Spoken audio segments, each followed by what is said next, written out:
ایک وسیع و عریض قدیم جنگل کے قلب میں، جہاں سورج کی روشنی گھنے چھتری میں داخل ہونے کے لیے جدوجہد کرتی تھی، ایک پراسرار شخصیت رہتی تھی، ایک پرانی چڑیل جس کا نام موروین تھا۔ اس کا جھونپڑا ہوا جھونپڑی، جو کہ سبز بھولبلیا کے اندر گہرائی میں بسی ہوئی تھی، اسرار اور پیشگوئی کی آغوش نکال رہی تھی۔ موروین کی جلد جھریوں والی اور پارچ منٹ جیسی تھی۔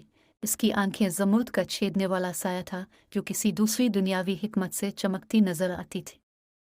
اس کی آواز تیز اور قدیم، ایک ناقابل تردید طاقت رکھتی ہے جو پرسکون اور خوفزدہ ہو سکتی ہے۔ ایک منحوس دن، جیسے ہی سورج افق کے نیچے ڈوب گیا، جنگل میں لمبے لمبے سائے ڈالتے ہوئے آنا نامی ایک نوجوان لڑکی نے ممنوعہ دائرے میں قدم رکھا۔ انیا ایک مہم جوئی کی روح تھی جو بے مثال بیابان اور اس کے پوشیدہ عجائبات کی طرف راغب تھی۔ جب وہ انڈر گروتھ سے گزر رہی تھی تو اس کی ہنسی نے ہوا بھر دی تھی۔ انایا سے بے خبر وہ اسے دیکھے جا رہی تھی۔ موروین کی گہری نظروں نے اس کی موجودگی کو پہچان لیا تھا اور ایک شریر چمک اس کی نگاہوں میں داخل ہوئی۔ چڑیل کو طویل عرصے سے ایک نوجوان اسسٹنٹ کی تلاش تھی جو معمولی کاموں کو انجام دے سکے، جس سے اس کا کاٹیج آسانی سے چلتا رہے۔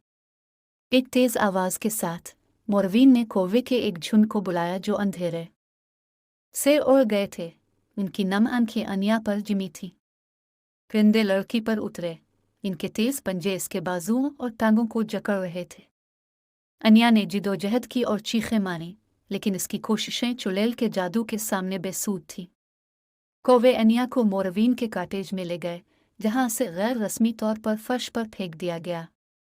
چڑیل خوشی سے جھوم اٹھی، اس کی آنکھیں فتح سے چمک رہی تھیں۔ آخر میں میری بولی کرنے کے لیے ایک نوجوان، اس نے ہڑبڑا کر کہا۔ انیا گھبرا گئی تھی، لیکن وہ جانتی تھی کہ مزاحمت بیکار ہے۔ اس نے اپنے آپ کو اپنی قسمت سے استعفیٰ دے دیا، یہ جان کر کہ شاید وہ دوبارہ کبھی دن کی روشنی نہیں دیکھ پائے گی۔ دن راتوں میں بدل گئے جب انیا نے موروین کے لیے انتھک محنت کی۔ وہ کھانا پکاتی، صاف کرتی اور بے شمار دوسرے کام انجام دیتی، جس سے چڑیل کے گھر کا کام آسانی سے چلتا رہا۔ لڑکی کی جوانی کا جذبہ ختم ہونے لگا کیونکہ وہ لامتناہی غلامی کے چکر میں پھنس گئی۔ تاہم اس کی مایوسی کے نیچے انیا کے اندر امید کی ایک جھلک اب بھی جل رہی تھی۔ وہ جانتی تھی کہ اسے فرار ہونے کا راستہ تلاش کرنا ہے، چاہے سفر کتنا ہی خطرناک کیوں نہ ہو۔ ایک شام، چڑیل گہری نیند میں تھی، آنا اپنے کمرے سے باہر اندھیرے میں چلی گئی۔ وہ بھولبلیا کے جنگل میں سے بھاگی، اس کا دل اس کے سینے میں دھڑک رہا تھا۔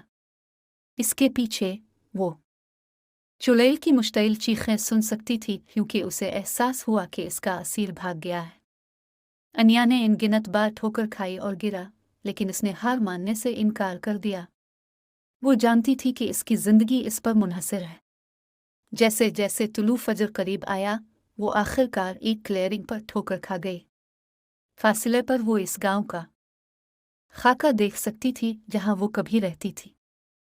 نئے عزم کے ساتھ آنا آگے بڑھی، اس کی ٹانگوں میں درد ہو رہا تھا اور اس کی سانسیں پھٹی ہوئی ہانپوں میں آ رہی تھی۔